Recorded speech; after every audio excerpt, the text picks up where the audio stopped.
नमस्कार, मेरा नाम है अब्दुल्ला इमाम और दर्शन जहानाबाद में आप सभी का स्वागत है।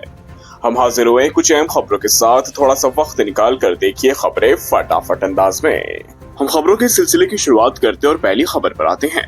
चंदन मिश्रा हत्याकांड। जी हां, 17 जुलाई को पारस अस्पताल में गैंगस्टर चंदन मिश्रा की गोली मारकर हत्या करने के बाद उनके हत्यारे फरार हो गए थे और कोलकाता में पनाह लिए हुए थे।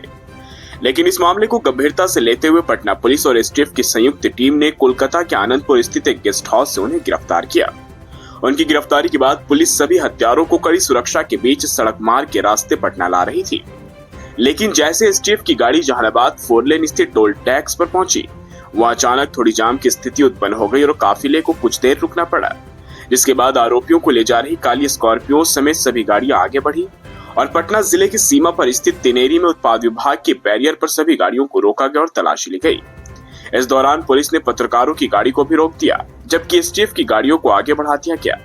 इससे नाराज पत्रकारों और पुलिस के बीच कुछ देर तक हल्की नोकझोंक भी हुई और इसी बीच एसटीएफ की टीम चारों आरोपियों को लेकर पटना की ओर निकल गई।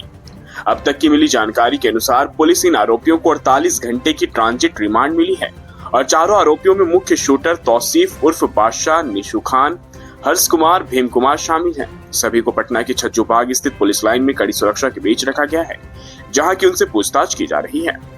पुलिस सूत्रों के अनुसार हत्या की साजिश पुरलिया जेल में गैंगस्टर शेरू ने रची थी। उसने अपने गुर्गों के जरिए तौसीफ को 10 लाख रुपए की सुपारी दी थी और इस साजिश में निशु ने भी मदद की, जो पहले गोली लगने के कारण लकवाग्रस्त बताया जा रहा है। पुलिस इन तमाम पहलुओं की गहराई से जांच कर रही है।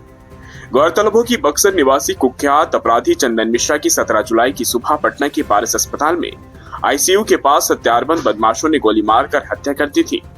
घटना का सीसीटीवी फुटेज सामने आने के बाद पुलिस ने सभी आरोपियों की पहचान की और फिर उन्हें कोलकाता से दबोच लिया। अब पटना पुलिस चारों आरोपियों से पूछताछ कर रही है ताकि हत्या की साजिश, आर्थिक लेन देन और शेरू से इनके संबंधों की कड़ियों को जोड़ा जा सके। हम दूसरी खबर की तरफ रुख करते हैं, जहां की नगर परिषद कार्यालय जो हमेशा से ही चर्चा में बना रहा है। कभी हाथापाई तो कभी वाद विवाद, कभी आरोप प्रत्यारोप। यानी कि जब भी बैठक होती थी तो विकास योजनाओं की स्वीकृति या फिर शहर के विकास को लेकर शुरू हुई चर्चा झगड़े में तब्दील हो जाती थी। लेकिन सोमवार को नगर परिषद कार्यालय में अध्यक्षा रूपा देवी की अध्यक्षता में साधारण बोर्ड की बैठक संपन्न हुई, जिसमें की कई अहम विषयों पर चर्चा हुई। साथ में कई योजनाओं को प्रशासनिक स्तर पर स्वीकृति भी दी गई। इस बाबत कार्यपालक पदाधिकारी ने बताया कि आज की बैठक में शहर में 7 कुछ करोड़ रुपए की लाइट लगाए जाने का फैसला पर सभी ने सहमति जताई है। साथ ही नगर के हर वार्ड में समरसेबल नल जल योजना का मेंटेनेंस एवं साफ सफाई का विशेष ध्यान रखा जाएगा। साथ ही विकास योजनाओं को लेकर जो वार्ड छूटे हुए हैं उनके टेंडर कराए जाएंगे, इस पर चर्चा हुई है। इसके आगे उन्होंने ये भी बताया कि 20 जून को अध्यक्षा महोदय के द्वारा एक सशक्त स्थायी समिति की बैठक बुलाई गई थी, उसको सभी ने साधारण बोर्ड की बैठक में सहमति से रद्द किया है। हम अगली खबर की तरफ आपको लिए चलते हैं, जहां की जहानाबाद के परसबीघा थाना क्षेत्र में बिजली आपूर्ति को लेकर 2 गांव के बीच में विवाद हिंसक झड़प हो गया। इस घटना में दोनों पक्ष से करीब 1 दर्जन लोग घायल हुए। घटना को लेकर मिली जानकारी के अनुसार जिठियार बीघा गांव के एक बिजली मिस्त्री से रविवार शाम को पंडित बीघा गांव के लोगों ने विवाद किया। मिस्त्री ने बताया कि बिजली आपूर्ति न होने की वजह से वह सप्लाई नहीं कर पा रहा है। इस बात पर पंडित बीघा गांव के लोगों ने मिस्त्री के साथ मारपीट की। फिर गांव वालों के हस्तक्षेप से मामला शांत हुआ। बैठक में तय हुआ कि इस घटना की शिकायत थाने में की जाएगी और सोमवार को जब करीब 20 ग्रामीण थाने जा रहे थे तभी पंडित बीघा गांव के लोगों ने लाठी डंडों से उन पर हमला कर दिया। इस हमले में मुकेश सिंह, जयराम पासवान, सिद्धनाथ सिंह, अखिलेश सिंह सहित 1 दर्जन लोग घायल हुए हैं। परसबीघा थाने की पुलिस ने सभी घायलों को सदर अस्पताल में भर्ती कराया है और डॉक्टर अफ्ताब आलम के अनुसार सभी घायलों की स्थिति स्थिर है और पुलिस मामले की जांच कर रही है।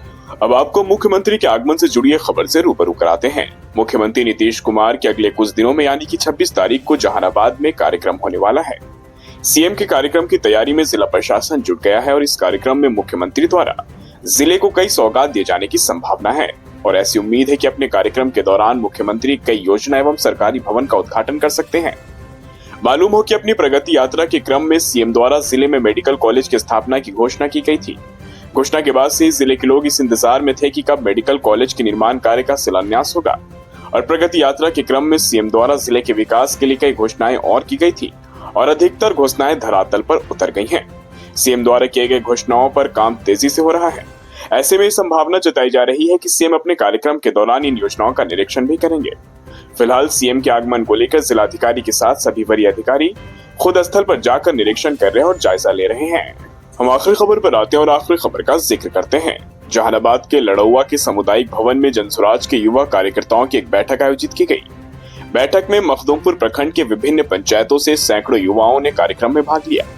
इस बाबत बैठक की जानकारी देते हुए नेताओं ने बताया कि आज की बैठक आयोजित करने का मुख्य उद्देश्य जनसुराज की नीतियों और कार्यक्रमों के साथ युवाओं को जोड़ना है। साथ ही बैठक में प्रशांत किशोर जी के मखदूमपुर आगमन में बढ़ चढ़कर हिस्सा लेना और जमीनी स्तर पर व्यापक प्रचार प्रसार करना भी चर्चा का मुख्य विषय रहा। वहीं इस बैठक में पार्टी की नाजनी प्रवीण, प्रकाश बाबा, मुन्ना हुसैन, धीरज कुमार, अभिराम पासवान, विकास कुमार के अलावा कई अन्य कार्यकर्ता मौजूद रहे। तो दोस्तों, ये थी जहानाबाद के दिन भर की कुछ अहम खबरें। खैर, फिलहाल के लिए बस इतना ही। मुझे दीजिए इजाजत। हम फिर से बहुत जल्द हाजिर होंगे एक नई खबर को लेकर। तब तक के लिए आप अपना बहुत ख्याल रखिए।